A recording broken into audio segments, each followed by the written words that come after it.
На сцене Северо-Осетинского государственного академического театра имени Тхапсаева яркая премьера. Сегодня зритель впервые увидел долгожданную постановку антрепризу «Уажак» по пьесе Теннесси Уильямса «Стеклянный зверинец». Известное произведение на осетинский язык адаптировала Жанна Габуева. Заслуженная артистка республики исполнила и главную роль, а режиссером выступил сын актрисы Тамир Секоев.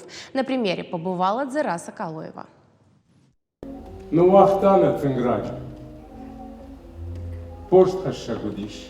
Такую непривычную постановку на сцене Осетинского театра нечасто можно увидеть. Один из главных героев выходит к зрителям с видеокамерой, а картинку спектакля тут же выводят на проекцию. Технически осуществить такую задумку было непросто.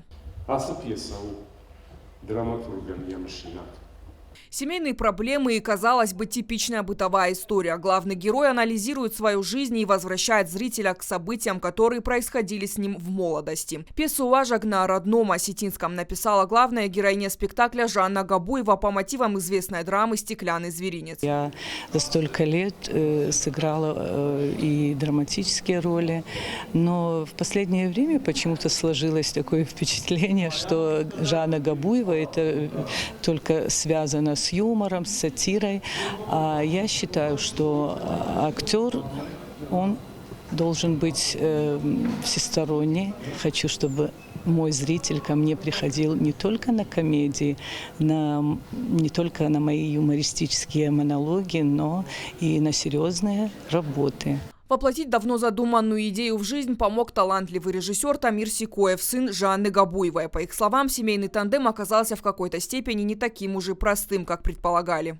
Часто путались, то есть приходим домой, и дома она начинает со мной репетировать, я прошу ее этого не делать, она продолжает, приходим на сцену, она включает мать, напоминает о том, выпил я таблетки или нет.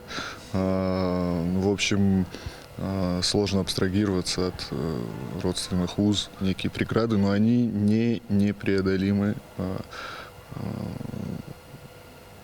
Профессионализм, он все равно дал нам, наверное, довести дело до конца. Несмотря на то, что спектакль «Антреприза» не новое направление, напротив, даже возвращение классики для нашей республики – это непривычный формат. Тем не менее, зрители высоко оценили игру актеров и актуальность темы. В зале был аншлаг. Сегодняшняя встреча с Жанной Габуевой – это другой взгляд на ее творчество, на ее внутренний мир, на то, как она богата как актриса, на то, как она может дарить себя в самых разных амплуа. И мы очень за это благодарны. Она любит осетинскую публику, и она дарит себя с любовью всегда осетинской публике. Над спектаклем работали больше месяца. Его приурочили к юбилею заслуженной артистки республики Жанны Габуевой. Дзера Соколоева, Хетак Гапоев, Новости Осетии.